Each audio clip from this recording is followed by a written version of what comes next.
네, 이번 회차는 1편의 4장 무역결제 중에서 3절의 환어음 내용 살펴보도록 하겠습니다. 자, 환어음이라고 하는 건 어음의 한 종류인데요. 환어음 관련해서 우리 결제 쪽에서 환어음으로 직접적인 문제가 출제될 수도 있지만 환어음은 특히 이후에 공부하게 될 추심이라든가 Letter of Credit, 신용장을 줄여서 LC 이렇게 많이 씁니다. 자, 추심이라든가 신용장의 근간, 그 결제 과정에서 사용되는 결제 매개체거든요. 그래서 환어음에 대한 내용들을 잘 공부해 두지 않으면 추심이라든가 신용장에서의 내용들을 잘 쌓아갈 수가 없어요. 그래서 앞으로 진도를 나가기 위해서 여러분이 반드시 익혀 두셔야 하는 그런 개념이다라고 보시면 되겠고요. 어음이다라고 돼 있으니까 이게 어음의 한 종류인데 어음이라는 거 처음 들어보시는 분들도 계실 겁니다. 우리 시험에 나오는 정도의 수준에서 제가 최대한 쉽게 좀 설명을 드릴 테니까 기본적인 지식 쌓아간다라고 생각하시고 이 파트 공부해 주시면 되겠습니다. 다시 한번 말씀드리지만 환어음 자체로 문제가 출제되기도 하지만 환어음이라는 걸 이해를 해야 그 이후에 추심, 신용장 이런 것들을 진도를 나갈 수가 있어요. 그래서 기본 잘 잡아 두셔야 됩니다. 자, 일단 환 개념부터 좀 말씀을 드리겠습니다. 자, 환은 영어로는 exchange 이렇게 쓰고요. 한자로는 교환하다 할 때 그 환자를 사용하게 됩니다. 자, 환이라는 건 결제의 매개라고 생각하시면 됩니다. 대금 지급을 하기 위한 매개체로 사용하는 것. 예, 결제를 하는 매개체는 현금이 있을 수도 있죠. 그리고 대금 지급할 때 수표로 대금 지급을 할 수도 있잖아요. 자, 이런 것들이 환의 한 종류다라고 보시면 되겠습니다. 자, 그런데 우리가 앞에서 이제 공부했던 뭐 일반적으로 우리가 일상생활에서 현금이나 수표 같은 것들을 이제 많이 보게 되지만 우리가 지난 시간에 공부를 했던 것들 중에서도 환의 종류를 하나 여태까지 우리가 생각 안 했던 환의 종류가 하나 나옵니다. 송금환이라고 그냥 통틀어서 부르는데요. 송금 방식의 종류에는 TT, 그 다음에 MT, DD 이렇게 세 가지의 종류가 있다라고 했죠. 지급 지시를 전신으로 보내면 TT, 메일로 보내면 MT라고 한다 그랬고요. DD는 송금 수표를 끊어가지고 수표를 보내는 방식이라 그랬어요. 자, 이 송금 방식에서 실제로 현금이나 수표가 사용되는 것은 아니고 은행 간의 지급 지시가 왔다 갔다 한다거나 또는 수표가 왔다 갔다 하게 돼요. 그래서 DD에서는 수표를 그 환으로 사용하고 TT나 MT에서는 지급 지시 어떤 한 은행에서 다른 은행으로 이 금액을 당신 고객의 어떤 계좌에다가 입금해 주십시오. 이렇게 요청하는 지급 지시도 환의 한 종류다. 대금 지급을 하기 위한 은행 간에 사용되는 결제 매체다. 이렇게 얘기할 수가 있어요. 자, 그 다음에 그 이후에 이제 어음의 종류들을 좀 살펴보셔야 되는데요. 어음에는 크게 두 가지 종류가 있습니다. 약속어음이라는 게 있고요. 영어로는 promissory note 이렇게 씁니다. 약속하는 노트다라고 직역하면 그렇게 되는 거고요. 우리말로 번역을 할 때도 약속이라는 표현을 여기서 가지고 와서 씁니다. 자, 어음이라고 하는 것들 중에서 우리가 일반적으로 국내에서는 어음이다라고 하면 이 약속어음을 얘기합니다. 자, 이건 뭐냐면 채무자, 빚진 사람이에요. 그러니까 물품 매매 거래를 할 때는 물품을 사는 사람, 대금 줘야 되는 사람이죠. 매수인이에요. 그다음에 채권자가 있습니다. 돈 받을 사람을 얘기하는 거예요. 물품 매매 거래에서는 매도인이 되겠죠. 자, 물품을 공급해주고 대금을 받아야 되는데 이제 국내 거래 상황이니까 원화로 생각을 해볼게요. 물품을 건네줬어요. 그러고 나서 대금을 받기로 했는데 대금을 예를 들어 3개월 후에 받기로 한 겁니다. 계약 체결할 때 3개월 후에 돈 주기로 했어요. 그러면 그냥 우리가 뭐 송금 방식, OA 방식에서는 나중에 3개월 있다 돈 주십시오. 이렇게 해서 그냥 끝내는 경우도 있을 수 있을 거예요. 그냥 3개월 기다렸다가 송금 받으면 되는 경우도 있는데 약속어음이라는 걸 끊어주는 경우도 있을 수 있어요. 예를 들어서 만기를 씁니다. 만기가 예를 들어 뭐 5월 15일 이런 식으로 날짜를 쓰고요. 어음 금액을 씁니다. 100만 원. 뭐 이런 식으로 써요. 그 다음에 지급인이 나와요. 대금 지급을 누가 하기로 했다 여기 이렇게 씁니다. 그리고 그냥 여기는 promissory note라고 되어 있지만 이걸 메모지에다 그냥 써서 주는 건 아니고요. 일정한 형식이 있어요. 우리나라에 어음법이라고 하는 법이 있는데 어음법에 어음에 기재사항들 이런 것들이 이렇게 써 있습니다. 이렇게 해서 발행을 해주면 이걸 이제 돈 받을 사람이 이 어음을 받아 놓는 거예요. 그러면 약속한 만기에 약속한 대금을 이 사람이 주기로 약속했다라는 걸 확인할 수 있습니다. 확인하는 것만으로 끝나는 것이 아니라 이게 유통이 가능해요. 이걸 금융시장에서 갖다 팔 수 있습니다. 이거 3개월 후에 100만 원 받을 수 있는 어음인데 내가 만약에 매도인이 어음 받고 나서 돈이 당장 급해요. 내일 당장 우리 회사 직원들 월급 줘야 돼요. 월급날이야. 그래서 돈이 당장 필요하다라고 하면 이걸 은행이라든가 다른 이런 그 금융시장에서 이런 것들을 할인해 주는 사람이 있습니다. 유통이라고 하기도 하고 뭐 할인이다라고 하기도 하는데 어음을 할인한다, 어음을 유통한다 다 같은 말입니다. 미래에 받을 돈을 그냥 지금 미리 돈을 받아가는 거예요. 은행에다 유통을 시켰다 그러면 은행에서 100만 원 받을 걸 예를 들어서 뭐 90만 원을 미리 지급을 하고요. 그 다음에 3개월간의 이자라든가 이 할인 수수료 이런 것들을 10만 원 떼는 겁니다. 그렇게 해서 이제 대금을 지급해주고 그 어음을 산 사람이 다른 사람한테 또 팔 수도 있어요. 이렇게 시장에서 계속 유통을 시키다가 만기에 아무튼 마지막에 그 어음을 갖고 있는 사람이 발행해준 사람한테 그 어음을 원본을 갖다 제시를 해주면 그때 그 사람에게 대금을 지급하기로 하는 이런 형태의 어음을 약속어음이라고 합니다. 약속어음은 발행해주는 사람이 이제 언제 돈 주겠다 하는 약속이고 그런 약속이 증권으로 표현이 돼 있어서 그걸 시장에서 유통시킬 수 있는 형태로 활용이 된다. 그게 약속어음이다. 이렇게 생각해 두시면 돼요. 자, 그 다음에 우리가 이제 공부하게 될 환어음도 어음의 한 종류입니다. 제가 방금 설명드렸던 이 결제 매개라고 얘기하는 그 환이라는 표현이 여기 들어가 있긴 한데요. 이게 직접적으로 제가 설명드렸던 결제 매개라는 뜻으로 이용되진 않습니다. 이렇게 1대1로 단어가 딱 매칭되진 않아요. 그냥 약속어음과 다른 어음의 종류의 한 종류의 환어음이라는 게 있다라고 보시면 되고요. 환어음의 내용들을 앞으로 공부를 할 텐데 국내 거래에서는 보통 약속어음을 사용하고요. 국제 물품 매매 거래에서는 국제 거래에서는 약속어음을 잘 사용하지 않습니다. 나중에 우리 포피팅이라는 거 공부를 할 텐데요. 포피팅 정도에서 예외적으로 약속어음이 사용될 뿐이고 일반적으로 앞으로 그냥 어음이다라고 하면 이 환어음을 의미하는 것으로 보시면 되겠습니다. 환어음은 당사자가 이제 금방 공부할 텐데 3명이에요. 약속어음에서는 돈 주겠다라는 사람과 돈 받을 사람, 물론 중간에 유통이 되게 되면 이제 돈 받을 사람이 여러 사람, 다음 사람이 이렇게 바뀌게 될 수는 있겠지만 아무튼 당사자는 이렇게 2명인데요. 환어음의 경우에는 당사자가 3명이 나옵니다. 약간 조금 더 복잡하게 되어 있는데 국제 매매 거래에서는 이게 어떤 법으로 나와 있는 건 아닌데 관행상 약속어음을 사용하지 않고요. 환어음을 주로 사용하게 됩니다. 자, 이 정도 배경 지식 가지고 그리고 약속어음 같은 경우에는 우리 시험에는 잘 출제되지는 않아요. 그래서 환어음 정도만 잘 알아두시면 됩니다. 자, 1번 목차부터 한번 보겠습니다. 환어음이 개요해가지고요. 양거래 1번에 보시면 환어음은 영어로 Bill of Exchange라고 씁니다. 우리 BL 선화증권이라고 할 때도 이 빌이라는 표현을 썼었죠. 그때도 잠깐 설명을 드렸었는데 종이로 써진 건 다 빌이라고 부릅니다. 여기서 빌은 크게 의미는 없어요. 뒤에 익스체인지가 붙어서 우리말로 환어음 이렇게 번역을 하는 거고요. 이제 빌이라고 그냥 부르기도 합니다. 요 빌이라고 그냥 이렇게 한 단어만 쓸 때는 Bill of Lading, 선화증권도 빌이라고 줄여서 부르는 경우가 있고요. 그다음에 환어음도 빌이라고 부르는 경우가 있고 여러 가지 그 서류들을 그냥 빌이라고 부르는 경우들이 있어서 그건 그 상황에 맞춰서 여기서 이 의미하는 빌이 환어음을 의미하는 건지 선화증권을 의미하는 건지 다른 서류를 의미하는 건지 그거는 문맥에 따라서 판단을 해보셔야 되고요.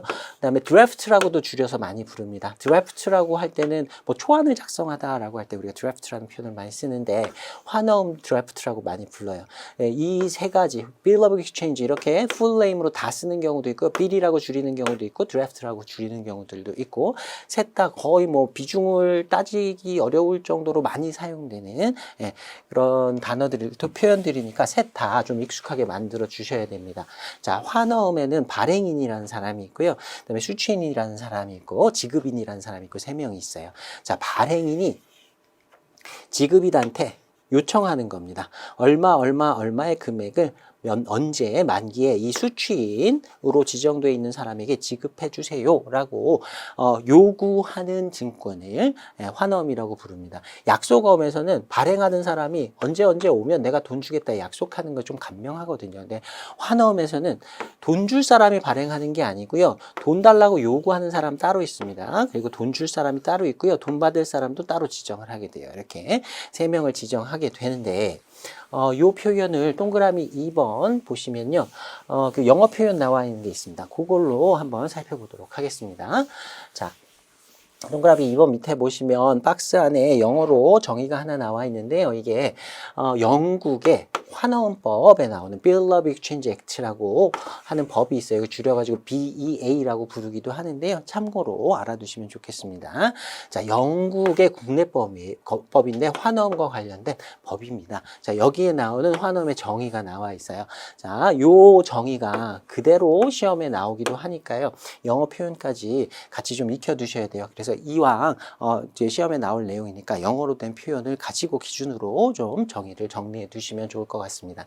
자, 보시면 A Bill of Exchange, 환음이란 is an unconditional order. 자, 환음의 본질은 order, 지시예요. 요구라고 할 수도 있고요. 뭔가 지시하는 겁니다. 뭔가 해달라고 하는 건데요. unconditional, 조건이 없는 무조건적인 지시예요. 어음 발행할 때는, 환어음을 발행할 때는 조건을 붙이면 안 됩니다. 이런 조건에 해당한다면 대금을 지급하라. 이런 조건을 붙일 수가 없고요. 그냥 무조건적으로 오더, 돈을 달라고 지시 또는 요구를 하는 겁니다. 자, in writing, 서면이라고 번역하시면 돼요. 서면으로 되어 있는 이건 증권의 한 종류예요. 그러니까 말로 한 약속이 아니고요. 이 증권 그 서류상에 어떤 종이상에 표현되어 있는 어떤 지시다라고 보시면 되고요. Addressed by one person to another. 한 사람에 의해서 다른 사람에게 addressed. 여기서는 송부하다라고 해석하시면 됩니다. address가 뭘 보내다라는 뜻이 있어요. 한 사람이 다른 사람에게 보낸 거예요. 자, 여기서 one person은 drawer가 돼요. 조금 이따 설명드릴게요. 그리고 another가 drawy가 됩니다. 드라워가 드라위에게 보낸 서면으로 된 무조건적인 지시예요. Signed by the person giving it. 그걸 주는 사람이, 보내는 사람이 드라워가 거기에 서명까지 합니다. 서면에다가 서류로 되어 있고 서명까지 해야 돼요. 자, require, 뭘 요구하냐면 그 지시의 내용이 뭐냐면 the person to whom it is addressed. 그 어떤 사람인데 그 it, 환어음이 보내어지는 사람이니까 드라위를 의미하는 거예요.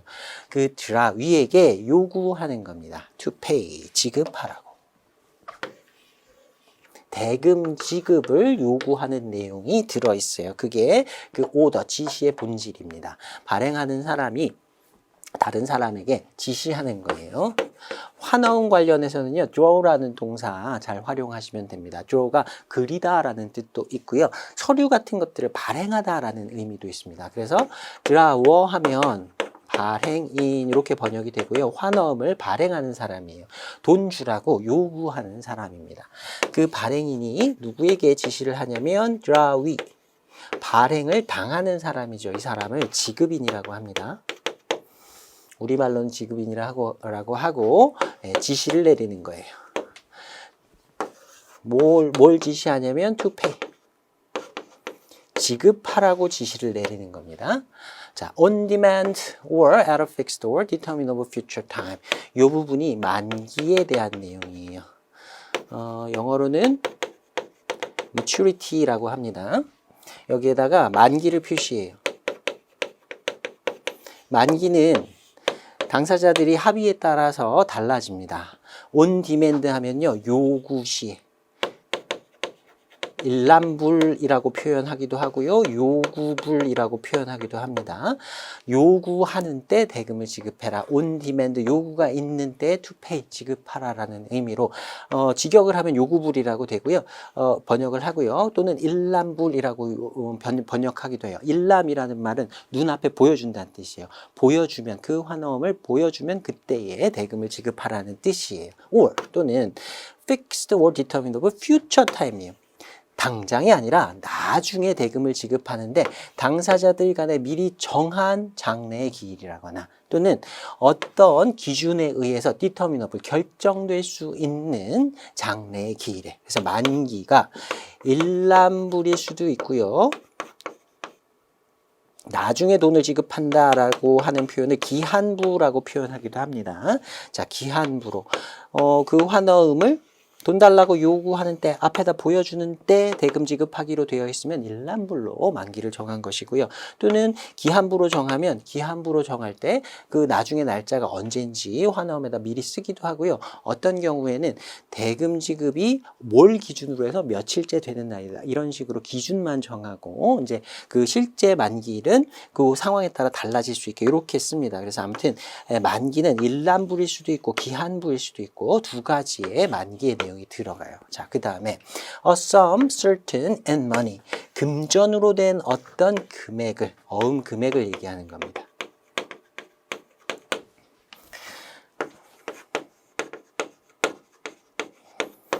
어음의 금액이 여기 써 있어요. 얼마를 언제 지급하라 라는 내용이 들어가 있고요. 자, 그 다음에 to가 나와요. 누구에게 지급하라는 거예요. to order of specified person. 거기에 명시된 사람에게 지급하거나 또는 그 명시된 사람의 order, 지시에 따라 지급하라. 우리 BL에서 공부했던 수하인을 지정할 때 기명식으로 A라는 사람에게 인도하라 라고 정할 수도 있고요. 또는 order of A. 그래서 A의 지시에 따라서 지급하라 라고 쓸 수도 있죠. 환화음도 마찬가지예요. 여기에 수취인을 또 씁니다. 수취인을 영어로는 pay라고 쓰는데요. 대금 지급을 당하는 사람이에요. 그래서 환어음에 관련된 당사자는 3명이 이렇게 나오게 됩니다. 첫 번째는 환어음을 발행하는 발행인, 지급인에게 지시하는 사람이에요. 글로 서면으로 써서 환어음을 발행해서 서명을 해서 보내고요. 그러면 대금 지급의 요청을 받은 지급인이 그 환어음상에 써 있는 수취인 또는 수취인의 오더, 지시에 따라서 대금을 지급해야 됩니다. 써 있는 어음상에 금액이 써 있고요. 그 금액을 지급하고 대금 지급은 언제 하냐면 일란불로 써 있으면 일란불로 또는 기한부로 되어 있으면 그 정해진 날짜에 대금을 지급하게 되는 거예요. 그렇게 명시된 사람에게 지급하든가 그의 지시에 따르든가 or to bearer 또는 소지인에게 지급하라 라고 쓸 수도 있습니다. 그래서 수취인을 지정하는 방법에는 BL하고 똑같다고 보시면 돼요. 기명식으로 지정할 수도 있어요. 누구에게 지급하라 또는 지시식으로 발행을 할 수도 있고요. 또는 소지인식, 이건 현금처럼 사용한다고 생각하시면 됩니다. 그 환어음의 pay, 돈 받을 사람, 수취인은 그냥 그 환어음의 원본을 가지고 가서 지급인에게 돈 달라고 요구하는 사람이 될 수 있어요. 자, 이게 한 문장이거든요. BA의 그 환어음의 정의가 한 문장으로 되어 있어서 조금 깁니다. 그리고 draw, drawy, 그리고 pay라고 하는 이런 용어들을 사용하지 않고요. 이렇게 돌려서 씁니다. 발행, 보내는 사람, 받는 사람, 누구에게 지급하라 이런 식으로 돌려서 쓰기 때문에 지금 제가 여기에 써놓은 것처럼 여러분이 이 내용을 영어로 원문으로 한 2-3번 정도 읽어보시면서요. 이런 식으로 머릿속으로 흐름을 좀 그려보시면서 당사자가 누군지 어떤 역할을 하는 당사자인지 이렇게 좀 그려보시기 바랍니다. 자, 여기서 pay는 발행인 자신이 페이가 될 수도 있어요. 동일인일 수도 있고요. 자기가 그 돈 받을 권리를 다른 사람한테 넘겨주고요. 그 사람한테 돈은 미리 받고 나중에 대금 지급을 받는 사람이 발행인과 다른 경우도 있을 수 있습니다. 이건 정하기 나름이에요. 발행인이 자기가 스스로 수취인이 될 수도 있고요. 자기 말고 제3자가 돈을 받도록 이렇게 발행하는 경우도 있을 수 있습니다. 자, 다시 한번 말씀드리지만 요거 문장을 한 2-3번 정도 더 읽어보시고요. 이 그림을, 이 용어들 draw, drawy, pay 라는 용어를 사용해서 전체적인 해석을 여러분이 스스로 할 수 있도록 몇 번 정도 좀 반복해 보시기 바랍니다. 이 정의 자체에서도 문제가 몇 번 출제가 됐었고요. 언제든지 다시 한번 출제가 될 수 있는 내용입니다. 자, 그 다음에 양과로 2번 보겠습니다.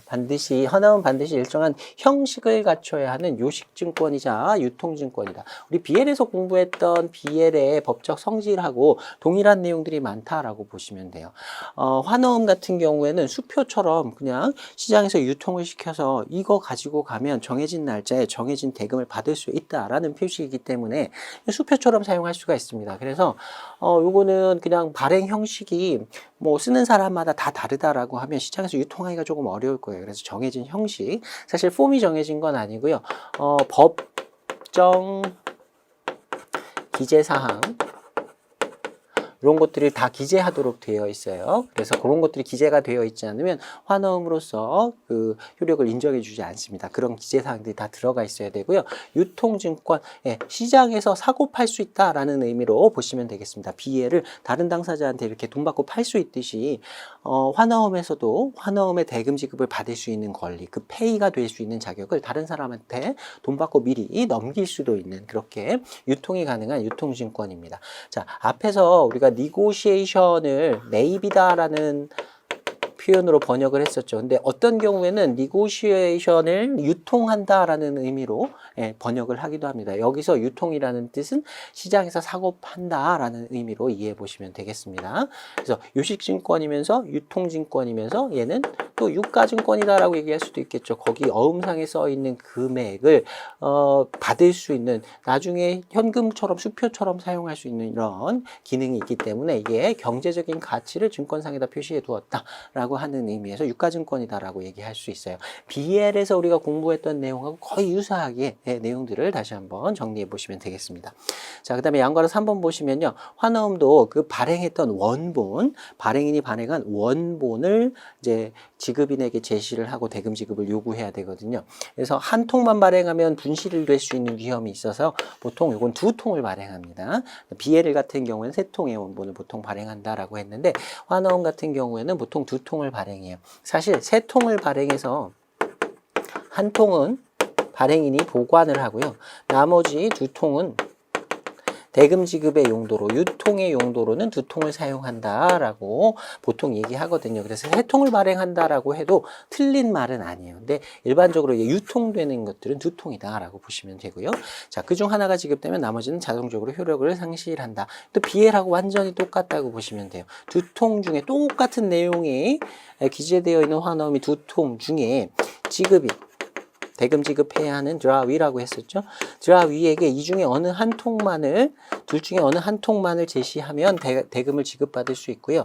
대금 지급을 받으면 이 지급인은 제시되었던 환어음의 원본을 자기가 가집니다. 그리고 자기가 보관하고 있어요. 그래서 만약에 누가 다른 사람이 두 번째 원본을 가지고 와서 돈 달라라고 요구하면 내가 그 다른 원본에 대해서 대금 지급했기 때문에 이것에 대해서는 대금 지급하지 않아도 된다. 이렇게 얘기할 수 있습니다. 그래서 유통은 두 통, 그 분실을 대비해서 두 통이 유통이 되지만 그 중에 어느 한 통만 사용해가지고 지급인에게 대금 지급을 요청할 수 있다. 그리고 한 통을 1원본, 2원본 중에 뭐 어느 거는 관계없어요. 2원본을 사용해서 대금 지급을 받았다라고 하면 이제 1원본은 그때로부터는 사용할 수가 없게 되는 겁니다.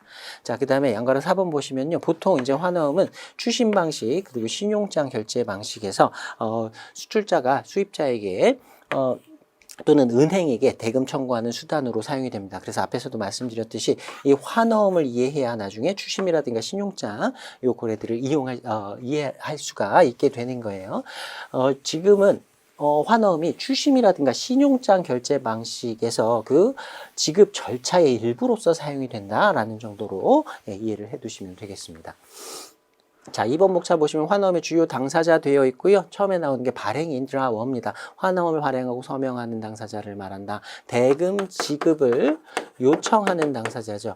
자, 무역 상황에서는요. 추심이나 신용장에서 주로 이제 사용이 되는데 수출자, 매도인이 발행을 하게 됩니다. 매도인이 매수인에게 돈 달라고 요청을 하게 되죠. 또는 이제 신용장 상황에서 은행에다 돈 달라고 요청을 하게 되는데 아무튼 추심이든 신용장이든 발행인은 다 수출자가 됩니다. 자, 그다음에 지급인은 환어음상의 대금 지급을 할 사람. 그 환어음의 정의에서 오더를 준다 그랬죠. 오더를 내린다. 대금 지급을 requiring, 요구하는 오더를 한다 그랬어요. 그 오더를 받은 사람, 지급을 위탁받은 자라고 표현을 한 겁니다. 대금을 지급해야 할 사람. 자, 추심의 경우에는 매수인인 수입자가 직접 그 환어음의 대금 지급인이 되고요. 신용장 거래의 경우에는 은행에 대금 지급을 요청하고 은행이 대금 지급에 그 환어음상의 지급인이 되게 됩니다. 일단은 추심에서는 수입자가 직접 대금 지급을 하고 신용장에서는 은행이 대금 지급을 한다. 요것만 일단 표시를 좀 해두시기 바랍니다. 나중에 추심이랑 신용장 공부하고 나면 당연히 그렇다라는 거 충분히 이해하실 수가 있을 거예요. 자, 그 다음에 수취인입니다. 페이, 대금 지급을 받을 사람을 얘기하는 거죠. 첫 번째 내용 한번 읽어보시면 되고요. 자, 주심결의 경우에는 환어음의 수취인은 수출자, 자기가 발행하고 자기가 돈 받도록 이렇게 발행을 할 수도 있어요. 그런데 나중에 공부할 텐데요. 추심전 매입이라고 하는 제도가 있습니다. 매입이라고 하는 건 시장에다 그걸 유통을 시킨 거거든요.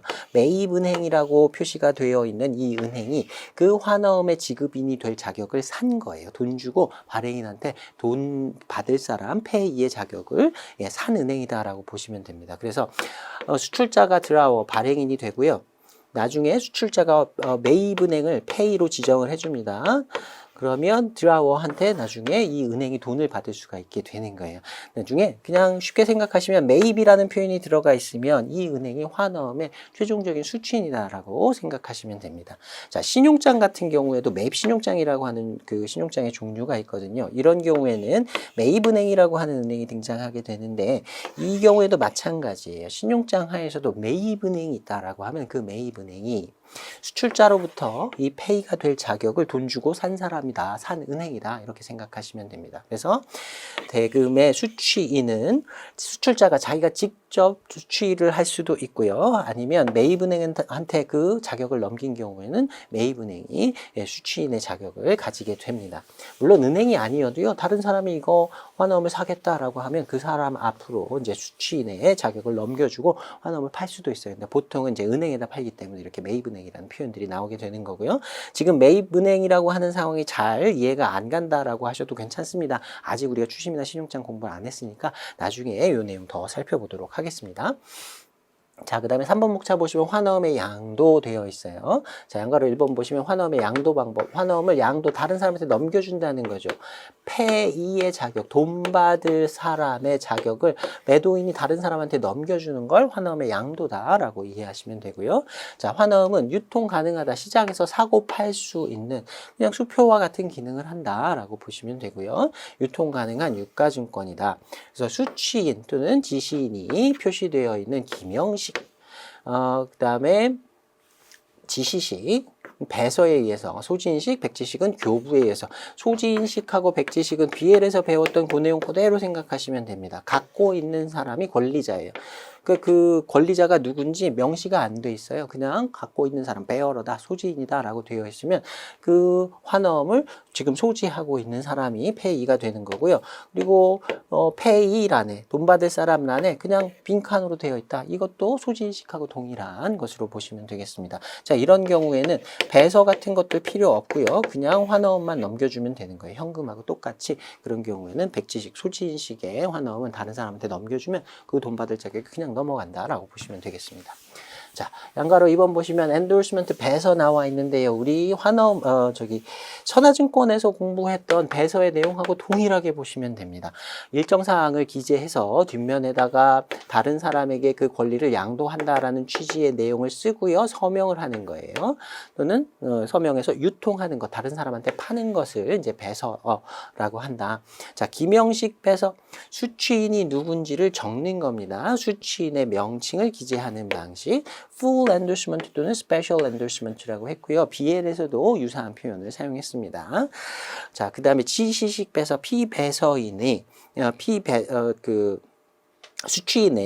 수취인을 기재할 때 to order of 이렇게 쓰는 거예요. 돈 받을 사람은 to order of A 이렇게 돼 있으면 A가 지시하는 대로 그 사람이 시키는 대로 돈을 주면 된다. 그래서 A가 자기가 스스로 나한테 주세요. 그럼 그 사람한테 주면 되고요.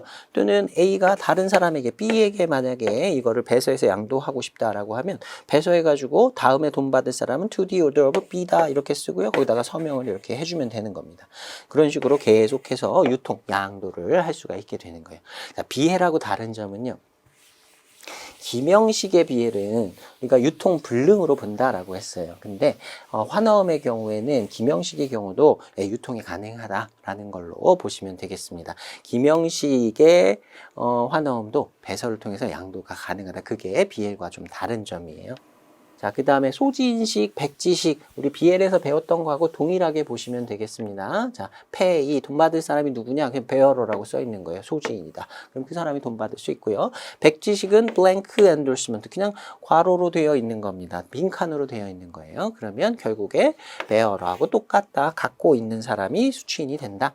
자, 그 다음에 배서금지 배서라는 게 있는데요. 참고로만 알아두시면 됩니다. 이거는 BL에는 없었던 배서 방법인데요. 그 이후에는 배서를 못한다, 유통을 못한다라는 취지를 기재해가지고 이제 BL을 배서를 하게 되면 그 이후에는 배서가 불가능하며 유통이 불가능하게 되는 이런 배서의 방법을 말해요. BL에서는 그냥 기명식으로 발행하면 유통이 불가능하다라고 했었는데요. 화나음 같은 경우에는 기명식으로 발행이 되어도 우리나라 어원법에서는 유통이 가능한 걸로 돼 있어요. 다만 배서 금지 배서라는 걸 하게 되면 그 이후에 유통이 불가능하다. 이건 참고로만 알아두시면 될 것 같습니다. 전체적인 발행 방식 그리고 그 폐이 대금 지급을 받을 사람 권리자를 지정하는 방법은 BL과 대동소이하다라는 정도로 이해하시면 되겠습니다. 자, 그 다음에 4번 목차 보시면 화나음의 종류 나와 있는데요. 자, 양가로 1번 보시면요. 발행지와 지급지에 따른 구분 이렇게 돼 있어요.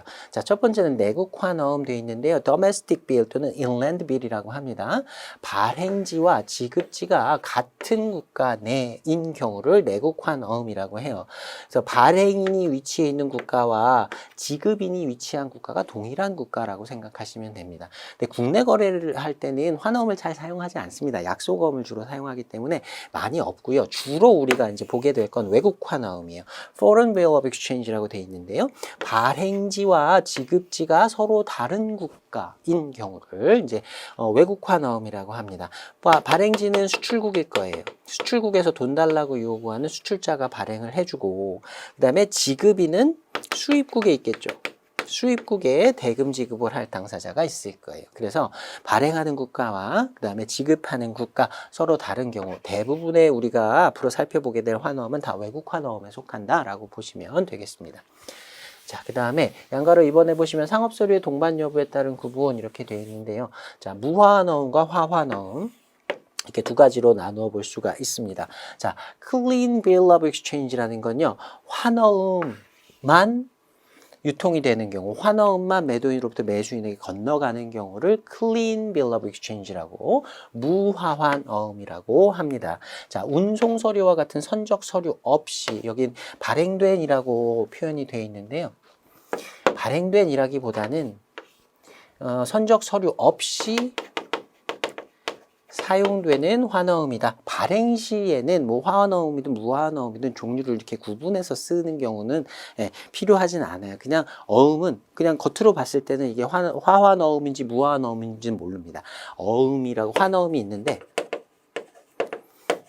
화너음 혼자만 돌아다니면 무화너음이고요. 화너음하고 같이 다른 뭐 BL이라거나 다른 선적 서류를 같이 화너음하고 같이 보내게 되면 그때는 화화너음이다. 이렇게 얘기하는 거예요. 그러니까 어음의 종류가 아예 다른 건 아닙니다. 동일한 어음인데 화너음만 혼자 다니면 무화환. 선적 서류라고 같이 한 세트로 다니면 그걸 화화너음, Documentary Bill of Exchange 이렇게 부르는 거예요. 자, 어음에 선적 서류가 첨부되는 경우를 말한다. 자, 화너음이 매도인이 발행을 한다 그랬어요. 돈 달라고 요구를 하는 거예요. 돈, 대금 지급을 요구하는 겁니다. 대금 지급을 요구하는데 어음만 보내면 나 돈 없는데 돈 안 줘 라고 그냥 그렇게 할 수 있는 그 확률 하고요. 자, 그 다음에 여기에 BL과 같은 물품을 수령할 수 있는 서류, 선적 서류를 같이 이렇게 한 세트로 보내는 거예요. 그래서 대금 지급을 요구하는 겁니다. 이 말은 무슨 뜻이냐면 화너음에 대해서 대금 지급을 하지 않으면 이 BL, 선적 서류는 건네주지 않겠다라는 의미인 거예요. 그래서 화너음에 대금을 지급해야만 또는 대금 지급을 하겠다고 화너음을 인수라는 개념이 있거든요. 좀 이따 말씀드릴게요. 그 대금 지급을 약속하면 이 서류를 다 건네주는 거예요. 그러니까 이런 BL이라거나 다른 선적 서류들이 화너음만 보낸 경우보다는 같이 이렇게 갔을 때 대금 지급을 해야 할 지급인이 그 화너음의 대금 지급을 할 확률이 좀 더 높아지겠죠. 자, 이런 경우를, 이런 상황을 이런 서류가 어음의 담보 역할을 한다. 이런 표현을 쓰는 겁니다. 매수인 입장에서는 돈 달라고 하는데 돈도 없는데 주기 싫은데 돈을 안 주면 물품을 못 찾아가는 거예요. 그러니까 어쩔 수 없이 그냥 줘야 되는 상황이 있을 수 있겠죠. 어음만 주면 어음하고 이제 물품 수령하는 거하고 만약에 별개다 따로따로 이렇게 서류를 보냈다라고 하면 물품만 갖고 대금 지급은 안 해야지 도망가야지 이런 경우가 있을 수 있겠지만 이렇게 한 세트로 해서 같이 보낸다고 하면 어음에 대한 대금 지급을 하지 않으면 서류를 이런 비엘과 같은 선적 서류를 자기가 수령할 수 없기 때문에 물품을 받을 수가 없다. 어쩔 수 없이 대금을 지급해야 하는 그런 경우. 그래서 대금 지급의 확률이 올라가겠죠. 자, 그래서 이런 상황에서 그런 선적 서류들이 담보 역할을 하게 된다. 대부분의 무역 대금 결제에는 물품 매매 거래에서는 화환어음이 사용됩니다. 자, 무화환어음이 사용되는 경우는 좀 특수한 경우고요. 나중에 보증신용장이라고 하는 그런 케이스에서 좀 살펴보게 될 거예요. 대부분의 경우에는 선적 서류가 첨부되어 있는 화환어음을 사용한다. 자, 그 다음에 연관어 3번 보시면 maturity라는 단어 앞에서 표현 봤었는데요. 만기일이라는 게 그 어음의 대금을 지급해야 할 날짜를 의미하는 겁니다. 자, 만기일이 언제냐에 따라 일람불 또는 요구불 또는 기한보험 이렇게 나누는데 만기일은 당사자 간의 합의에 따라서 정해지게 됩니다. 매도인이 발행하면서 자기가 그냥 마음대로 이렇게 정하는 게 아니고요. 환어음을 발행할 때 매도인이 그냥 막 발행하는 게 아니에요. 매매 계약상에서 매도인이 환어음을 발행해서 대금 지급의 요구를 하기로 하고 환어음 금액은 얼마로 발행하기로 하고 만기일은 언제로 하기로 한다라는 걸 미리 다 약속한 다음에 그 다음에 발행하게 되는 겁니다. 자, 이때 합의에 따라서 이 만기일이 달라질 수가 있는데요. 자, 일람불어음을 사이트 드래프트라고 하기도 하고요. 디맨드 드래프트라고 하기도 합니다. 앞에서 잠깐 말씀드렸었는데요. 일람불이라 라고 하는 표현을 이제 영어 표현의 사이트를 가지고 와서 일람불 이렇게 번역을 한 거예요. 사이트라고 하는 건 눈앞에다가 이렇게 보여줬을 때 원본의 환어음을 지급인한테 눈앞에다 이렇게 갖다 줬을 때 그걸 제시라고 표현하기도 하고요. 일람한다라고 표현하기도 합니다. 눈앞에다 자 환어음 있어요. 여기 지급인이 당신으로 되어 있습니다. 돈 주세요 라고 요구를 하는 거예요. 그런 걸 일람불 또는 디맨드 돈 달라고 요구하는데 돈을 준다라고 해서 디맨드 이렇게 표현하는 거고요. 자 어음이 제시된다. 앞에다가 갖다 주면 지급인 앞에 갖다 주면 그때가 만기가 되는 겁니다. 즉시 지불되는 조건이다. 그래서 제시일이 만기일이 되는 이런 어음을 일람불 또는 요구불이라고 합니다.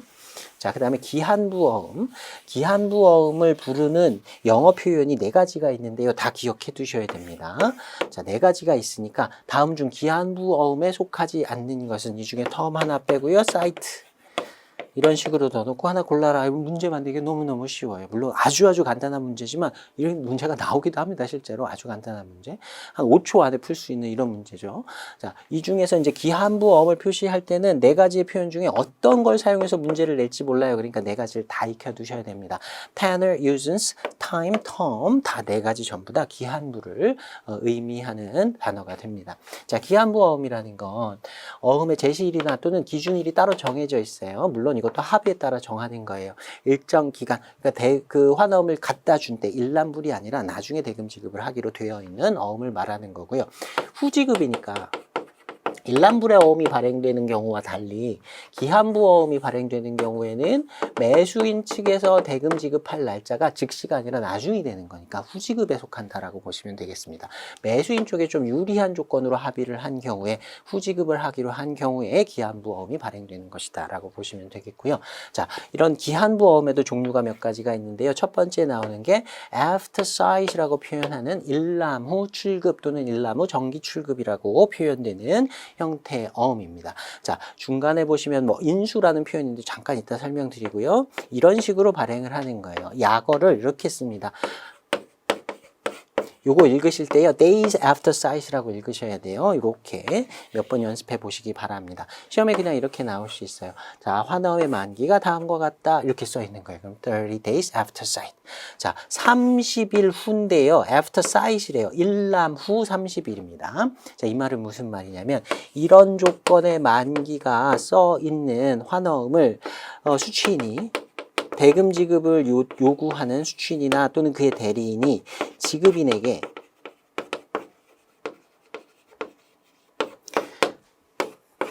페이가 보여주는 거예요. 가서 보여줍니다. 그러면 일람브라움은 바로 그 자리에서 이제 그날 지급을 해야 되는데 요거는 보여준 날부터 30일 후가 만기가 되는 거예요. 그래서 days after sight이라고 되어 있고요. 일람 후에 출급한다. 대금을 지급한다. 일람 후에 정해진 날짜에 대금을 지급한다라고 표현하는 겁니다. 그래서 그 제시일이 있어요. 제시일에 딱 지급인한테 이걸 보여주면요. 지급인이 인수라는 걸 합니다. acceptance라고 되어 있는데요. 환어음 관계에서는 acceptance라고 나오면 승낙이라고 해석하시면 안 돼요. 인수라고 해석하셔야 돼요. 인수라는 건 뭐냐면 환어음의 만기일에 지급할 것을 약속하는 취지의 날인을 하는 걸 인수라고 합니다.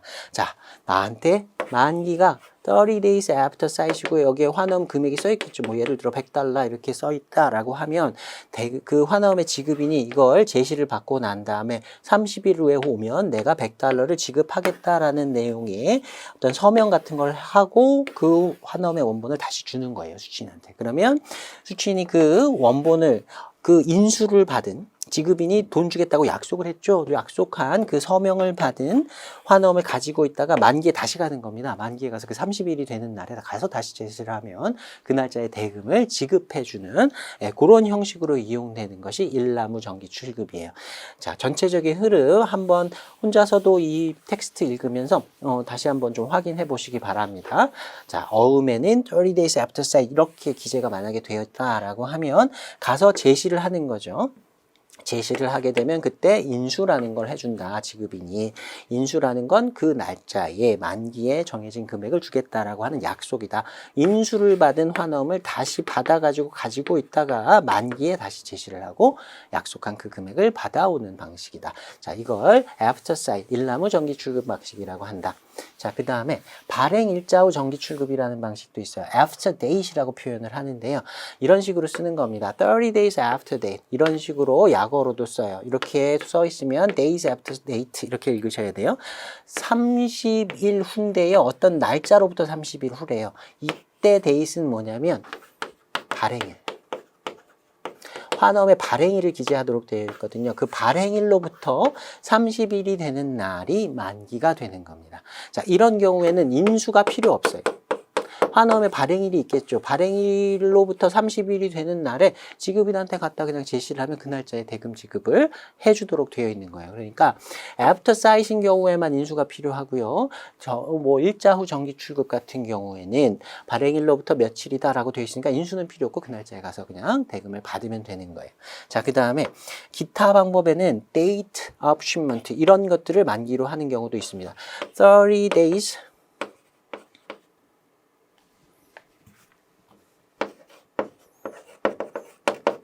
after shipment.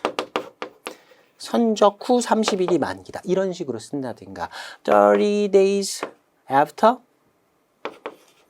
BL date. 이런 식으로 쓰는 거예요. 같은 의미로 보시면 됩니다. 선적일은 BL의 날짜, BL의 발행일이라든가 본선적제 부기일로 선적일을 확인한다 그랬죠. 그러니까 선적일로부터 30일 후가 만기다라고 되어 있는 것하고 BL의 날짜로부터 30일 후가 만기다라고 되어 있는 것하고 동일한 의미로 보시면 돼요. 선적하고 나서 BL이 있을 거예요. 그 BL에 선적일로 표시된 날짜로부터 30일 후에 대금을 지급하기로 약속하는 방식이에요. 이것도 역시 인수는 필요 없어요. 그 날짜가 되면 가서 제시를 하면 대금 지급을 하도록 되어 있는 그렇게 약속되어 있는 형식의 만기를 기재하는 방법입니다. 자, 이런 정도의 기한부에서의 만기일 그 결정 방법들이 있습니다. 자, 그 다음에 양가로 4번 보시면 상환 청구권의 유무에 따른 구분 이렇게 돼 있어요.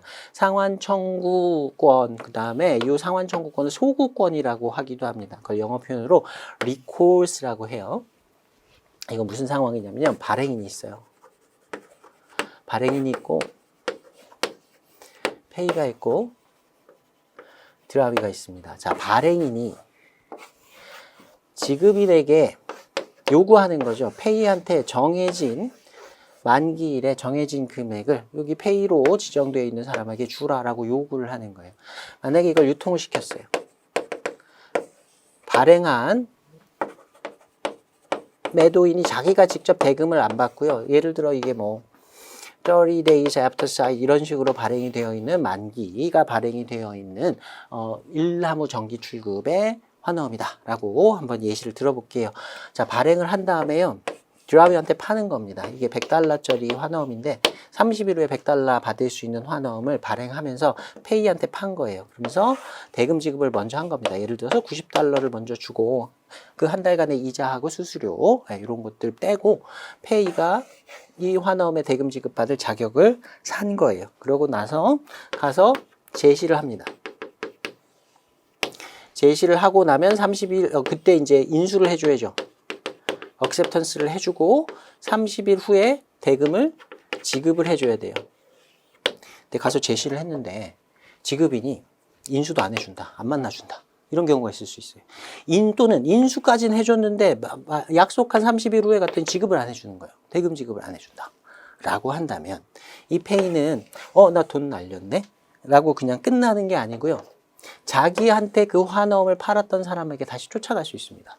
다시 가서 이거 대금 지급이 되어 있기로 이제 약속이 되어 있는데 인수도 안 받아주더라. 또는 인수는 해줬는데 대금 지급이 안 되더라. 라고 하면 쫓아가서요. 소구권 또는 똑같은 말이에요. 상환 청구권을 행사할 수 있어요. 내 돈 다시 내놔. $90 준 거 다시 주세요. 그러면 다시 그 소구권 또는 상환 청구권에 응해야 됩니다. 판 사람이 그 돈 다시 돌려줘야 돼요. 자, 이런 권리를 상환 청구권 또는 소구권이라고 합니다. 이런 권리가 인정돼야 환어음을 시장에서 유통을 시킬 때 이게 만약에 지급이 되지 않으면 나한테 판 사람, 이 사람한테 가서 다시 환불을 받을 수 있다. 그래야 유통하는데 조금 더 안전하겠죠. 사람들이 또 안심하고 살 수 있겠죠. 뭐 대금 지급인이 은행이라거나 뭐 대기업이라거나 하면 이런 뭐 대금 지급이 안 될 확률이 굉장히 낮긴 하겠지만 뭐 잘 모르는 조그만 회사라고 하면은 이 회사가 돈을 줄지 안 줄지도 잘 모르는데 이걸 어떻게 사겠냐 사람들이 불안해할 수 있습니다. 예, 이렇게 유통을 시킨 다음에 만약에 대금 지급되지 않으면 소구권, 상환성 청구권을 행사할 수 있도록 해 놓아서 나중에 이제 이 페이가 돈 주고 산 이 페이가 대금 지급이 되지 않으면 그 돈을 돌려달라. 예, 발행인뿐만 아니고요 유통을 여러 명을 이렇게 거쳐서 유통이 됐다고 하면 다음 그 앞에 아무튼 자기한테 그 환어음을 판 사람한테 가서 돈을 돌려달라고 할 수 있습니다. 그걸 상환 청구권이라고 하고요. 그런 상환 청구 또는 소구가 가능한 어음을 recourse bill, 상환 청구 가능 어음, 소구 가능 어음이라고 합니다. 자, 내용 한번 읽어보시면요. 환어음에 대한 인수, 지급 거절이 있는 경우, 자, 영어 표현으로는 non-acceptance, 요걸 인수 거절 이렇게 읽으시면 돼요. non-payment라고 이렇게 표현하는데요. 지급 거절이에요. 일람불 환어음의 경우 갔는데 돈을 안 줘요. 그러면 non-payment가 되는 거고요. 이렇게 30 days after sight 이렇게 일람 후 지급 어음인데 가서 이렇게 30일 후에 다시 오케이 인수해 주세요. 근데 인수조차를 안 해줘요. 그러면 non-acceptance 인수 거절이 되는 겁니다. 인수를 받고 나중에 만기에 갔는데 그때 대금 지급을 안 한다. 그것도 non-payment라고 할 수 있어요. 아무튼 인수를 안 해주던 대금 지급을 안 해주는 건 인수 거절, 지급 거절이 있는 경우에 해당 환어음의 선의의 소지인이라고 돼 있어요. bona fide holder. 이 페이가 중간에서 어떤 당사자하고 짜고서 이렇게 사기치는 사람이 아니어야 됩니다. 그냥 선의로서 이 환어음을 중간에 유통 과정에서 산 사람, 가장 마지막에 그 대금 지급을 받을 수 있는 권리가 있는 사람, 선의의 소지인이 어음 발행인이나 그 이전에 배서인, 나한테 그걸 발행해서 넘겼건 이 사람이 사갖고 나한테 넘겼건 아무튼 자기한테 판 사람이에요. 그 사람에게 대금의 상환 다시 돌려달라라고 요구할 수 있는 상환을 청구할 수 있는 어음을 말한다. 우리나라 어음법상에는요 모든 어음은 다 상환 청구가 가능한 것으로 봅니다. 자, 그 다음에 상환 청구 불능 어음은요. 지급인의 인수거절, 지급거절이 있어도 상환 청구가 안 되는 어음을 말하는데 좀 특수한 경우라고 보시면 됩니다. 자, 그 다음에 양가로 5번에 보시면요. 개인어음과 은행어음 이렇게 돼 있어요. 환어음의 지급인이 은행인 경우를 은행어음이라고 하고요. 그 다음에 은행이 아닌 일반 기업이거나 개인인 경우를 개인어음이라고 합니다. 은행어음인 경우가 대금 지급이 될 확률이 더 높겠죠. 어음의 지급인이 은행이 약속을 어길 그럴 확률이 훨씬 더 낮을 테니까요. 나중에 공부를 할 텐데요. 신용장 같은 경우에는 대금 지급을 은행이 하게 됩니다. 그래서 개설의뢰인은 신용장에서 매수인을 개설의뢰인이라고 부르거든요. 이거 지금 모르셔도 돼요. 나중에 신용장 가서 다시 다 공부할 거예요. 개설의뢰인, 매수인을 환어음의 지급인으로 하는 신용장을 이용하지 말도록 그렇게 금지를 하고 있습니다. 신용장의 근간이 뭐냐면 은행이 대금 지급하겠다라는 거예요. 은행이 대금 지급을 하는 것이 신용장이다. 그게 이제 특별한 의미가 있는 것인데, 신용장이라고 개설을 해놓고 은행이 대금 지급을 안 하고 실제로 환어음의 지급인이 매수인, 개인 또는 회사 이렇게 돼 있다고 하면 이건 사실 신용장이 아니거든요. 은행이 대금 지급을 하는 것이 아니기 때문에 이렇게 사용하지 못하도록 하고 있습니다. 그건 나중에 다시 한번 공부할 거고요. 아무튼 어음의 지급인이 은행인 경우를 은행어음이라고 하고, 일반인 또는 회사인 경우를 개인어음이라고 한다. 은행어음 쪽이 훨씬 더 신용도가 높을 것이다 라고 생각하시면 되겠습니다. 자, 그 다음에 양가로 6번 보시면요. 추심과 신용장에 사용되는 화환어음. 화환어음이라는 개념은 우리 앞에서 공부했어요. 어음만 보내는 것이 아니라 어음에다가 선적소를 같이 붙여서 보내는 경우라고 했고요. 일반적인 물품 매매 거래에서는 다 화환어음을 사용한다 그랬습니다. 근데 추심 과정에서 이런 화환어음을 사용하면 화환추심어음이라고 하고요. 신용장의 결제 과정에서 이렇게 화환어음을 사용하면 신용장부 화환어음이라고 합니다. 부는 덧붙일 부자를 쓰는 거예요. 신용장에 덧붙인 화환어음이다. 그냥 신용장 화환어음이라고 해도 되고요. 신용장부 화환어음이라고 해도 되고, 둘 다 동일한 의미로 보시면 되겠습니다. 우리가 앞으로 이제 추심이나 신용장 공부를 할 텐데요. 거기서 어음이 사용될 때 대부분 다 화환추심어음이거나 신용장부 화환어음이거나 이런 경우에 속한다라고 보시면 되겠습니다.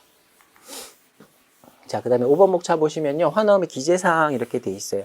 환어음은 앞에서도 말씀드렸듯이 요식증권이라 그랬어요. 시장에서 유통을 시키고 어음처럼 수표처럼 사용할 수 있는 그런 증권이기 때문에 법률적으로 정해진 사항들을 다 기재해야만 그 효력을 인정해준다. BL과 동일한 그런 특징으로 보시면 되겠습니다. 자, 샘플 하나 볼 텐데요. 내용 한번 살펴보겠습니다. 자, 여기에 제가 노란색으로 표시해 둔 것이 환어음의 필수 기재 사항들이에요. 제가 중간중간에 설명을 드릴 테니까 가능하면 이해해가지고, 이게 암기하는 것도 가능하지만 이해해서도 이게 어떤 게 필수 기재 사항이고 어떤 건 필수 임의 기재 사항인지 구분하는 것도 가능할 거라고 생각하거든요. 그래서 제가 설명을 한번 드릴 테니까 가능한 한 이해해서 이 내용들을 정리해 보시기 바랍니다. 자, 맨 위에요. Bill of Exchange 이렇게 환어음이라고 표시를 해야 됩니다. 이게 필수 기재 사항이에요. 왜 그러냐면 어음이 어떤 종류의 어음인지 표시를 안 하면 이게 약속 어음인지 환어음인지 알 수가 없어요. 약속어음과 환어음은 이용하는 방법이 다르기 때문에 이게 환어음인지 약속어음인지 구분을 해줘야 됩니다. 그래서 환어음의 표시, 이게 필수 기재 사항으로 되어 있고요. 그 다음에 왼쪽 상단에 보시면 넘버 해갖고 어음 번호가 들어갑니다. 이건 발행인이 자기가 임의의 번호를 붙이면 돼요. 정해진 규칙 같은 건 없고요. 그냥 자기가 그냥 필요한 번호를 그냥 붙이면 됩니다. 꼭 안 써도 괜찮아요. 자, 그 다음에 for하고 여기는 $22,000 이렇게 돼 있는데요. 22,000달러 어음 금액이 숫자로 왼쪽 상단에 넘버 바로 밑에 들어갑니다. 자, 요것도 안 써도 됩니다. 중간에 문자 표시를 다시 한번 하게 돼 있거든요. 그래서 숫자로 표시는 꼭 안 해도 됩니다. 자, 그 다음에 오른쪽 상단에 날짜가 들어있어요. 이 날짜가 발행일이에요. 발행일하고요. 그 다음에 어떤 장소가 써 있는데 여기가 발행한 장소를 기재하는 곳입니다. 요거 둘 다 필수 기재 사항이에요. 앞에서 잠깐 살펴봤었는데 만기를 정할 때 days after date 이렇게 정하는 경우도 있다 그랬죠. 30 days after date 이렇게 쓰면 발행일로부터 30일 후가 만기다라고 표시를 하는 거라 그랬어요. 만기 정할 때도 이렇게 사용할 수가 있기 때문에 발행을 언제 했는지가 중요합니다. 발행일 써야 되고요. 그다음에 발행지 뒤에 지급지도 나올 텐데요. 어디서 발행했고 어디서 대금이 지급되느냐 그 장소도 중요해요. 중간에 말씀을 안 드렸는데 외국 환어음의 경우에는 예를 들어서 한국에서 발행이 되고요. 일본에서 배서가 돼서 유통이 될 수 있고요. 그 다음에 미국에서 대금이 지급되는 경우도 있을 수 있습니다. 이렇게 여러 국가들을 거치면서 사용이 되는데요. 어음법은 국제 통일 규칙이 없어요. 시도는 있었는데 지금 현재 적용되는 국제 통일 규칙은 없다고 보시면 됩니다. 그래서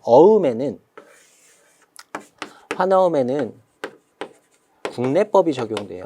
각 국가마다 어음과 관련된 법들을 갖고 있어요. 우리나라에도 어음법이 있고요. 일본에도 있고요. 미국에도 어음법이 있어요. 우리 앞에서 살펴봤듯이 영국의 환어음법이라는 것도 있었죠. 국가마다 있습니다. 그래서 만약에 한국에서 발행이 되었다. 그럼 발행과 관련된 한국의 법을 적용하고요. 일본에서 배서가 됐다. 유통이 됐다. 배서 유통과 관련한 건 일본의 법을 따릅니다. 그리고 지급을 미국에서 하기로 한다라고 하면 미국의 법률을 적용해서 지급과 관련해서 미국의 법률을 따르는 거예요. 그래서 준거법을 결정할 때 그 발행지가 어딘지 이걸 알아야 해당 국가의 법률을 적용할 수 있기 때문에 발행지도 필수 기재사항에 들어가요. 자, 그 다음에 여기서부터가 본문입니다. 본문인데 제일 처음에 만기가 나와요. 지금 여기 예시에서는요, at 30 days after sight 이렇게 돼 있어요. 일람 후 30일이 만기다 라고 되어 있는 거예요. 또는 이렇게 쓸 수도 있습니다. 이렇게 써 있다. at sight 그러면 일람불이에요. 그냥 갖다 제시한 때가 만기인 겁니다. 자, 만기가 언제인지 알아야 되겠죠. 자, 이거 필수 기재 사항이고요. Of this first bill of exchange. 이 첫 번째 환어음에 대해서 일람 후 30일에 지급하라라는 의미입니다. 자, 괄호 안에 보시면요. Second of the same tenor and date being unpaid라고 되어 있어요. 두 번째로 발행된 같은 테너의 날짜, 같은 테너와 날짜의 것이 being unpaid, 지급되지 않았다면 이라는 뜻이에요. 무슨 말이냐면 앞에서 환어음을 발행할 때 보통 환어음 두 통을 발행한다 그랬어요. 분실에 대비하기 위해서. 이건 그 중에 첫 번째 환어음인 거예요. 첫 번째 원본의 환어음. 두 번째의 같은 테너와 날짜에 대해서 대금 지급을 하지 않았다면 이 첫 번째 것에 대해서 지급하라. 이렇게 써 있는 거고요. 두 번째 환어음에는 이렇게 써 있을 겁니다. 이게 위치가 바뀌어 있을 거예요. At 30 days after sight of this second bill of exchange. 이 두 번째 환어음에 대해서 대금을 지급해라. First of the same tenor and date. 그 같은 테너와 날짜의 것에 대해서 지급하지 않았다면, 첫 번째 걸 지급하지 않았다면 두 번째 걸 지급해라. 이런 식으로 써 있는 거예요. 그래서 둘 중에 하나만 사용하게 되면 나중에 나머지는 효력을 잃게 된다고 했죠. 그런 취지의 내용을 여기다 써놓은 거고요. 여기서 테너는요. 앞에서 테너를 기한부를 표시할 때 쓰는 단어라고 했잖아요. 이건 예외로 보셔야 돼요. 여기 나오는 테너는요. 같이 발행된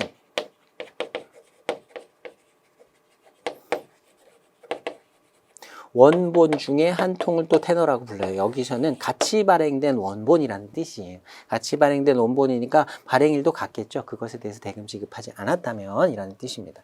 자, pay to, 지급하라. 환어음의 본질은 대금 지급을 오더, 요청하는 거, 요구하는 거라 그랬어요. 대금을 지급하라라고 하고요. 여기는 to ABC Bank. ABC Bank에게 지급하라라고 되어 있으니까 이 ABC Bank가 수취인입니다. 돈 받을 사람이에요. or order라고 되어 있어요. 이 ABC Bank에게 지급하든지 또는 그 지시에 따라서 이건 기명식과 지시식을 한꺼번에 하이브리드로 쓴 겁니다. 두 개 다 써도 됩니다. 이런 식으로. 자, 수취인 표시는 당연히 해야 되고요. the sum하고 합계 어떤 금액인데 of say하고 US dollars 22,000 only 이렇게 돼 있어요. 여기 금액이 들어갑니다. 자, 금액을 아까 왼쪽 상단에 두 번째 칸에 숫자로도 쓰고 숫자로도 쓴다 그랬는데 이건 안 써도 된다 그랬어요. 이건 필수 기재 사항은 아닌데 중간에 문자로 씁니다. 여기는 숫자로 안 쓰고요. 문자로 어음 금액을 쓰게 돼요. 어음 금액이 얼마인지 알아야 대금 지급을 할 수 있으니까 당연히 이 어음 금액, 문자로 표시된 금액이 필수 기재 사항이다라고 보시면 됩니다. 자, 근데 중간에 보시면요. say로 시작해서요. only로 끝나요. 이건 별 의미는 없습니다. 우리나라도 영수증 같은 걸 보면요. 앞에 이런 거 씁니다. 일금 100만 원 정. 이런 식으로 띄어쓰기 안 하고 금액을 이런 식으로 붙여서 쓰죠. 앞에 1급, 뒤에 정, 이거는 위조하지 못하도록 앞뒤를 막아놓는 거라 생각하시면 돼요. 만약에 이게 없다라고 하면 앞에다가 1,100만 원 이런 식으로 그냥 고칠 수 있잖아요. 이거 못하도록 앞뒤를 막는 거예요. 그런 똑같은 역할을 하는 게 say하고 only라고 보시면 되고요. 중간에 금액이 이런 식으로 쓰여 있다. 요거는 조금 깊은 내용이긴 한데요. 만약에 숫자 금액이랑 문자 금액이 다르다라고 하면 문자 금액을 따라서 대금을 지급하도록 되어 있습니다. 자, 그 다음에 뒷부분에 보시면 value received and charges same to the account of 하고 뒤에 회사 이름이 하나 나와요. 자, 그 밑에 그리고 drawn under 하고 나오는 이 부분, 이 두 개는요, 필수 기재 사항은 아니에요. 요거는 신용장 상황에서 환어음이 발행된 경우에 신용장과 관련된 정보를 기재하는 칸이라고 보시면 됩니다. 이거는 신용장 하에서 발행된 환어음의 경우에만 기재되는 부수적인 기재사항이에요. 이거는 안 써도 됩니다. 이거 없다고 환어음 대금 지급이 안 되는 건 아니에요. 근데 여기서는요. 자, 보시면 value received and charged the same. 그 대가를 수령하였고 대가 수취 문구라고 하는데요. 이건 진짜 돈을 받았다라는 의미는 아닌 거예요. 이거는 돈 빌려주고 받는 그 금전대차 거래가 아닌 경우에 이걸 관행적으로 쓰는 거고요. 요 앞에 의미는 없다라고 보시면 됩니다. 우리 시험에는 그대로 계속 이제 바뀌지 않고 앞에 표현은 그대로 나오기 때문에 세부적인 내용은 잘 모르셔도 되고요. 물품 매매 거래인 것을 표시하는 관행적인 문구다라고 보시면 돼요. 자, 이거 charge the same 같은 금액을 어떤 계좌에 청구하라라는 의미인데요. 뒤에 이렇게 나오는 당사자가 개설 의뢰인입니다. 신용장상의 매수인을 개설 의뢰인이라고 하거든요. 그다음 매수인이라고 이렇게 써두시고요. 일단 표시만 한번 해두시기 바랍니다. 신용장에서는 환어음의 지급인이 은행이에요. 은행한테 하는 얘기입니다. 은행이 이 환어음의 대금을 지급하고 나서 나중에 그 매수인이 개설 의뢰인한테 똑같은 금액을 청구해서 받으면 된다. 이걸 표시해 주는 거예요. 그래서 여기다가 신용장 경우에는 신용장에 매수인인 개설 의뢰인을 쓰게 된다. 네, 그것만 일단 표시를 해두시고요. 그 밑에 drawn under 무엇 하에서 drawn 발행되었다. 이 환어음이 발행되게 된 근거를 쓰는 겁니다. 신용장 하에서 발행된 환어음의 경우에는요.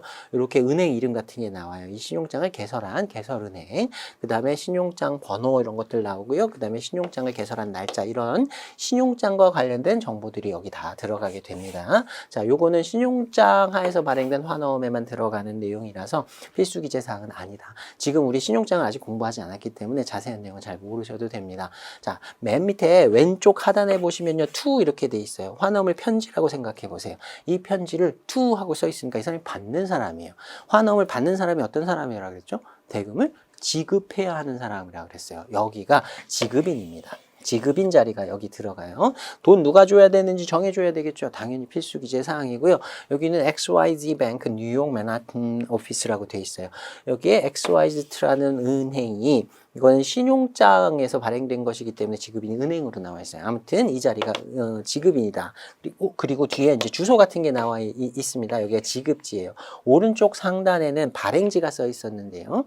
지급인 뒤에는 지급지가 써 있다. 지급지도 역시 그 환어음의 준거법을 결정하는데 필요한 정보이기 때문에 지급지도 필수 기재 사항이다라고 기억해 두시면 되고요. 자, 그다음에 오른쪽 하단에 아무 표시 없이 회사 이름이 하나 써 있습니다. 그리고 밑에 서명이 이렇게 되어 있어요. 이 당사자가 환어음의 발행인이에요. 누가 발행했는지 그리고 환어음 서명해야 된다 그랬죠? 서명까지 다 필수 기재 사항으로 보시면 되겠습니다. 자, 이렇게 해서 쭉 한번 훑어봤고요. 몇 번 반복하셔야 될 거예요. 몇 번 반복하셔서 내용들 익혀 보시면 되겠습니다. 자, 5번 목차를 계속 보시면 텍스트로 이런 내용들이 쭉 써 있습니다. 자, 어떤 내용들인지 제가 그 샘플 보면서 다 설명을 드렸던 내용들이 다 포함이 되어 있으니까요. 한번 쭉 읽어 가시면서 내용들을 확인해 보시면 좋겠습니다. 자, 필수 기재사항은 반드시 기재돼야 된다. 이거 안 들어가면 효력을 인정받지 못한다. 환어음은 유식증권이다 라고 했습니다. 자, 환어음을 표시하는 문구 가운데 맨 위에 써 있는 거였어요. 그 다음에 발행이라고 발행지의 표시 오른쪽 상단에 누가 언제 발행했고 어디서 발행했는지가 써 있다라고 했고요.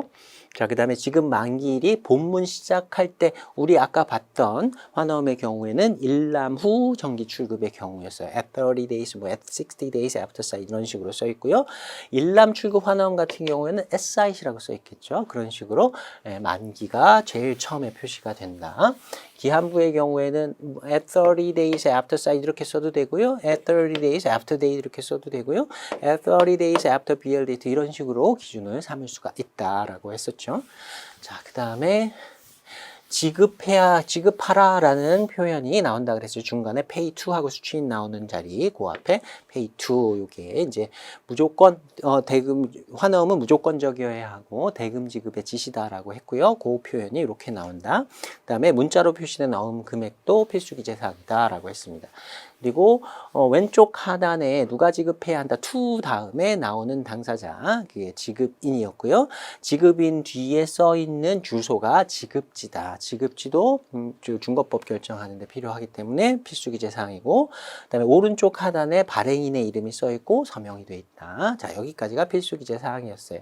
자, 그다음에 어음 번호라든가 정본 부본은 첫 번째 원본, 두 번째 원본에 대한 표시였습니다. 자, 그 내용들은 다 임의 기재 사항이었고, 그다음에 value received and charged the same to the account of 그 뒤에 나오는 관련된 내용들 전부 다 신용장 상황에서 발행된 신용장에 대한 정보가 들어가는 임의 기재 사항이다라는 것 봤었고요. 자, 문제 한번 보겠습니다. 114회 74번 문제인데요. 환어음의 필수 기재 사항에 해당되는 것만으로 옳게 나열된 것을 물었습니다. 자, 지급인 누가 돈 줘야 되는지 알아야 되고요. 지급기일이 만기라는 뜻이에요. 이렇게 따로 다시 표현을 한 거예요. 언제가 만기인지. 그다음에 수취인 돈 받을 사람이 누군지 pay to 다음에 나오는 사람이었어요. 발행일은 언제고 어디서 발행했는지 다 필수 기재 사항이었습니다. 자, 2번 보시면 환어음 표시 문자 이거 필수 기재 사항 맞았어요. 지급인도 들어가야 되고요. 지급지도 들어가야 되는데 신용장 관련된 정보도 이런 거는 임의 기재 사항이라 그랬습니다. 3번 보시면 환원 금액이 얼마인지 들어가야 되고요. 어디서 지급해야 되는지 들어가야 된다. 어음 번호는 필수 기재 사항은 아니라고 했고요. 발행인의 서명 들어가야 된다 그랬습니다. 자, 그 다음에 4번 보시면 이게 상환 청구 가능한지 상환 청구 불능인지 이런 것들은 임의 기재 사항이에요. 우리 앞에서 살펴본 적은 없습니다. 자, 그 다음에 환어음을 표시하는 맨 위에 써 있는 가운데 위에 써 있는 것 환어음인지 약속어음인지 구분해야 된다라고 했고요. 그 다음에 서명 당연히 들어가야 되고 환율 관련된 내용들 우리 본 적은 없어요. 이것도 임의 기재 사항입니다. 그래서 모두 다 필수 기재 사항으로만 묶인 건 1번 이렇게 답 찾아주시면 되겠습니다. 자, 그 다음에 116회 61번 문제인데요. 임의 기재 사항으로 옳지 않은 것을 물었어요. 환어음의 번호 임의 기재 사항이었습니다. 지급인이 누군지는 발행인, 지급인 이런 건 들어갔어야 됐고요. 환어음의 발행 매수가 몇 장인지는 임의 기재 사항이었고요. 신용장 관련된 내용, 기타 정보도 이런 것들 다 임의 기재 사항에 속했습니다. 지급인의 명칭, 좀 간단한 문제죠. 이런 경우 이제 필수 기재 사항이다. 그래서 답은 2번 찾아주시면 되겠습니다. 자, 여기까지 해서 환어음 관련된 내용들 쭉 살펴봤습니다. 조금 생소할 수 있습니다. 아직 우리가 이 환어음 혼자 사용되는 경우보다는 추심이나 신용장 상황에서 사용되는 경우들을 예시로 봐야 되는데요. 아직 추심이나 신용장을 공부하지 않았기 때문에 앞으로 배울 내용들을 미리 상상하면서 이렇게 그 본질만을 얘기하는 이런 내용들이 많아서 지금 아직 잘 여러분이 그 개념이 아직 안 잡힐 수 있다고 생각합니다. 근데 지금 제가 말씀드린 것들 중에서 중요하다고 말씀드렸던 것들 당장은 지금 이해가 조금 안 되더라도 암기가 안 되더라도 미리 표시는 좀 해두셔야 되고요. 앞으로 몇 번 반복하겠다. 다시 말씀드리지만 이거 모르면 추심이나 신용장 진도 나가는데 문제 있습니다. 그래서 지금 몰라도 돼요. 지금은 잘 이해가 안 간다. 다시 한번 반복하면 됩니다. 추심이나 신용장 쪽에서 계속 반복하게 될 거예요. 그때마다 환어음 쪽에 와서 내가 표시해뒀던 부분 다시 한번 확인하면서 이게 이런 내용이었지 이렇게 확인할 수 있도록 하시면 됩니다. 여러 번 앞으로 반복하겠다 생각하고 앞으로 진도 나가주시면 되겠습니다. 자, 여기까지 해서 이번 회차 마무리하도록 하겠습니다. 수고 많으셨습니다.